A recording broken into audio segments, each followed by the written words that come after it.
again, another swarm. That activity was located a little bit deeper, about 6 miles in depth. So that is most of the information that we have at present. Oh, one other thing, I apologize, just to mention, the activity in this area, as I mentioned, has gone on historically. We've recorded earthquakes of magnitude 3 up to about magnitude 4, going all the way back to the 1980s. So there is we call it a seismicity trend. There's clearly some fault structures, minor fault structures in this area that are being activated by the tectonic processes. It's not a major fault, but it is part of the ongoing, I'll say, typical seismic activity in Southern California. Do these swarms portend anything? Well, typically, when they're in an area like this where we don't have an active or major fault structure, we would suspect that it's not leading to something larger or not related to some larger earthquake that would occur.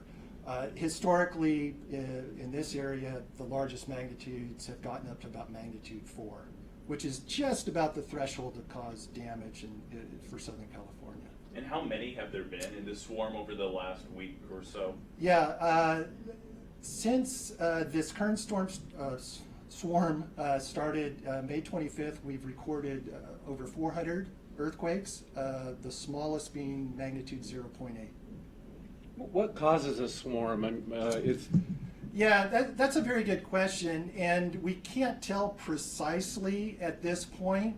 But again, within Southern California, because of the loading of the tectonic plates, it's just the ongoing earthquake process, the crust is stressed and pushed all over the place. So anywhere within the crust, if you have a small fracture, a weakness, a zone of weakness, you can get earthquakes. And that's most likely what's happening in this area here. And the fact that it's gone on over the last 20 or 30 years from time to time also lends some credence to that.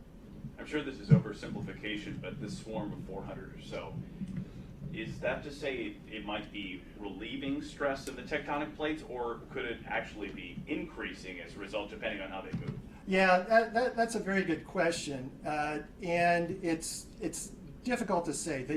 Let me answer it in this manner. Clearly, every time there's an earthquake, there is some stress that's relieved, but it can redistribute the stresses within the crust. These earthquakes are so small in the scheme of things that the amount of stress that's relieved or redistributed is actually relatively minor compared to what we might expect for a larger or say a damaging earthquake, getting up to magnitude 6 or larger. So what's going on here is, yes, it is doing some of that, but it's at a very small scale. And when is the last time that you had in this area 400 plus earthquakes in about a week and a half period? Well, let's see. Last February, March, we had a swarm. It was much smaller. I don't know the exact number, but it was nowhere near the 400. And then in a year ago, June, July, I don't believe we got up to that 400 threshold. So, in the recent past, it seems that what's going on right now is the most energetic in that sense. Is this a good thing? I would say yes, in the respect that, once again, this is a reminder that we live in earthquake country. So these earthquakes in and of themselves are not going to cause any damage, but it's certainly a chance for people to take a look at their emergency supplies, look at their emergency plan. An excellent resource for this is earthquakecountry.org, and make a plan, get an emergency kit. It's not a matter of if, but when we get a damaging earthquake. Is this a good thing for the release of stress, or does it build up more stress? Well, yeah, it's part of the entire process. So it's relieving a little bit of stress, a very, very minor amount. And so it's not necessarily good or bad in terms of answering your direct question there.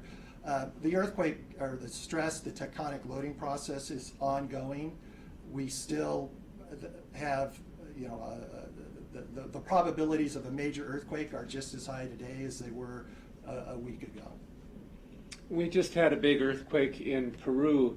Do you notice an increase in big earthquakes on the rim of fire, or is this just normal business as usual? Yeah, I would say business as usual. There are, it's possible for big earthquakes to trigger more big earthquakes, but within the kind of the broader scheme of things, earthquakes tend to happen a little bit randomly, and the process that we're seeing, certainly what we're seeing here in Glen Avon, is not related directly to that earthquake.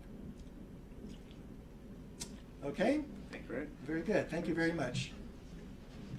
You're good, man.